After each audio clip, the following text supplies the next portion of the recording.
Promote होगा क्या होगा।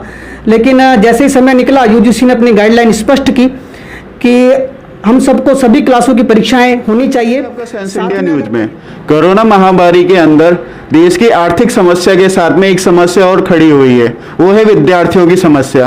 क्योंकि ये जिस समय में आया था वो समय था मार्च का समय। मार्च के समय में अधिकतर परीक्षाएं शुरू हो चुकी थी या शुरू होने वाली थी, परंतु लॉकडाउन की वजह से वो परीक्षाएं स्थगित कर देनी पड़ी। अब विद्यार्थियों के मन में कई प्रकार के संशय हैं। इन्हीं संशयों के समाधान के लिए हमारे साथ है अखिल भारतीय विद्यार्थी परिषद के प्रांत संगठन मंत्री हरीश शर्मा। नमस्कार सर। नमस्ते सर। तो सर, क्या है विद्यार्थी की इन समस्याओं का समाधान? देखिए, जैसे जैसे लॉकडाउन बढ़ता गया विद्यार्थियों के मन में प्रश्न आने लगा कि इस लॉकडाउन में हम परीक्षा देने कैसे जाएंगे। इन तमाम प्रश्नों के साथ उसके मन में कई विचार आने लगे कि परीक्षाएं कैसे होंगी, प्रमोट होगा क्या होगा। लेकिन जैसे ही समय निकला यूजीसी ने अपनी गाइडलाइन स्पष्ट की कि हम सबको सभी क्लासों की परीक्षाएं होनी चाहिए। साथ में अगर कहीं रेड जोन की स्थिति उत्पन्न होती है या लॉकडाउन और बढ़ता है तो परीक्षा के अन्य माध्यमों के माध्यम से भी परीक्षा कराई जा सकती है, जैसे इंटरनल असाइनमेंट देकर या पिछले साल के कुछ मार्क्स को जोड़कर भी किया जा सकता है।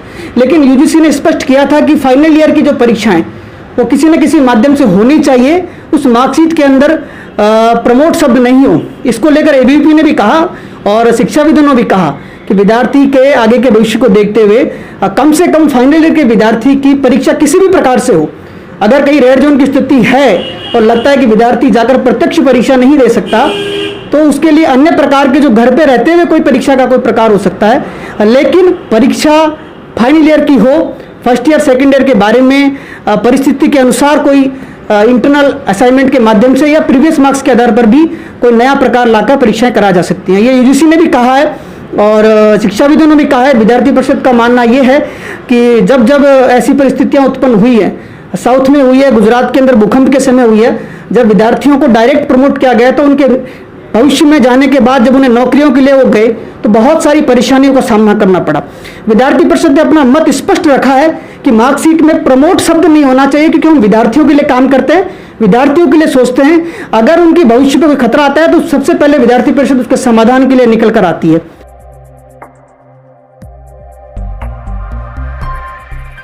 तो हम चाहते हैं, हमें गर्व हमारे देश के विद्यार्थियों के ऊपर कि वो इस बात के लिए भी सहमत है कि उनकी मार्कशीट में प्रमोट नहीं होना चाहिए। साथ ही विद्यार्थी परिषद का मानना यह भी है कि प्रत्येक विद्यार्थी के स्वास्थ्य को देखते हुए, उसके स्वास्थ्य की चिंता करते हुए ही परीक्षाएं होनी चाहिए और जहां परिस्थितियां ठीक हो वहां आप प्रत्यक्ष परीक्षा ले सकते हैं, लेकिन जहां परिस्थितियां ठीक नहीं है वहां अन्य प्रकार से परीक्षाएं लेनी चाहिए। तो सर, राजस्थान में अब परीक्षाएं किस तरह से होंगी, किस तरह विद्यार्थी अगली कक्षा में जाएगा? देखिए, आज भी आप सब ने देखा और सोशल मीडिया पे भी चल रहा है, फर्स्ट ईयर सेकेंड ईयर को जिस प्रकार से अगले साल अगली परीक्षा कक्षा में भेज दिया जाएगा और जब परिस्थितियां सामान्य होंगी तो उनकी परीक्षा ली जाएगी और बाद में जैसा उनका परिणाम होगा उस प्रकार से उनको कक्षा में रखा जाएगा। लेकिन फाइनल ईयर का, जैसे विद्यार्थी परिषद ने हमेशा कहा है कि फाइनल ईयर की परीक्षा होनी चाहिए और मुझे लगता है राजस्थान में भी ऐसा ही होना जा रहा है। फाइनल ईयर की परीक्षा होगी तो विद्यार्थियों का भविष्य जो है उसके अंदर सुरक्षित रहेगा और उनकी मार्कशीट में प्रमोट शब्द नहीं होगा।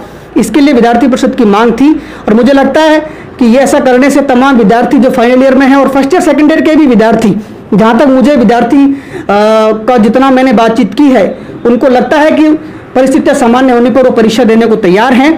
लेकिन परिस्थितियाँ सामान्य हो, ऐसी परिस्थिति का इंतजार सरकार भी कर रही है और आज जो नोटिफिकेशन या जो चर्चा चल रही है उसके अंदर ध्यान में आया है कि फर्स्ट ईयर सेकेंड ईयर को आगे भेज दिया जाएगा, लेकिन परिस्थितियां सामान्य होने पर परीक्षा कराई जाएगी और फाइनल ईयर की परीक्षा होंगी। उसका प्रकार क्या होगा अभी फाइनल नहीं हुआ है।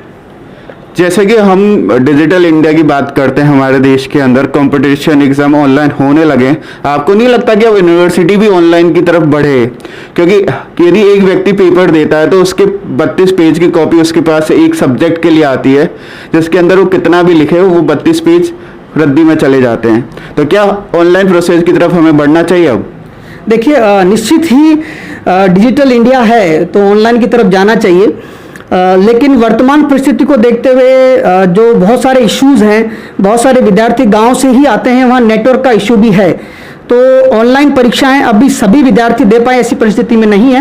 हाँ, लेकिन जो आपने बात कही है कि ऑनलाइन सिस्टम डेवलप होना चाहिए, और जो आपने पर्यावरण को देखते हुए और ये जो पेपर्स को बचाने की बात की, बहुत अच्छा ये विषय है। इसके बारे में जरूर आगामी दिनों में विद्यार्थी परिषद भी इस पहल को उठाएगी, और सरकार को भी इस पर निर्णय लेना चाहिए कि कैसे हम कम से कम पेपर्स का उपयोग करें और डिजिटल हम शिक्षा को करने की तरफ जाएं, ताकि कभी ऐसी परिस्थिति आए तो हम ऑनलाइन परीक्षा भी करा सकें। तो सर, एक कोई संदेश आप देना चाहेंगे विद्यार्थियों को, क्योंकि वो अभी परीक्षाओं से थोड़े परेशान हैं, डरे हुए हैं, अवसाद की स्थिति के अंदर भी कई विद्यार्थी पहुंच चुके हैं, तो उनके लिए आपका क्या संदेश है? देखिए, 2020 के अंदर जो महामारी आई है, इससे हम लड़ रहे हैं और मुझे पता है निश्चित ही हम लोग इससे जीतेंगे, लेकिन आप एक अन्य प्रकार की लड़ाई भी लड़ रहे हैं, परीक्षाओं की।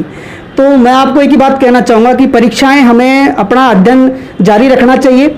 सरकार और विद्यार्थी परिषद जैसे संगठन आपके हित में ही सोचेगा। हमें हमारे अध्ययन को लेकर हमेशा तैयार रहना चाहिए, और परिस्थितियां अनुकूल होंगी तो फाइनल ईयर के विद्यार्थियों को परीक्षा देने के लिए अभी से अपना प्रिपरेशन अच्छा रखना चाहिए। फर्स्ट ईयर सेकेंड ईयर का जो है उनके लिए मैं एक बात कहना चाहूँगा कि अभी ये जो महामारी है, इसमें रेड जोन जहाँ जहाँ है वहाँ आपको जो सुविधाएं सरकार दे रही है और आपके लिए अच्छा सोच रही है, आप भी अपने भविष्य के लिए अच्छा सोचिए, और जो भी परिस्थिति सरकार बनाती है और विद्यार्थी परिषद आपकी आवाज़ वहाँ पहुँचा रही है, तो दोनों के साथ खड़े रहें और हम अपनी परीक्षा के साथ आगे बढ़ें। ये थे हमारे साथ हरीश शर्मा जी, जिन्होंने बताया, और जो निष्कर्ष है वो ये है कि विद्यार्थी धातु के समान होता है, वो जितना तपेगा उतना निखरेगा। ये जो आपका मानसिक तपन है, शारीरिक तपन है, वो आपको निखार लेके आएगा, और आपने जो अध्ययन किया है वो व्यर्थ नहीं जाएगा, आपके काम आएगा।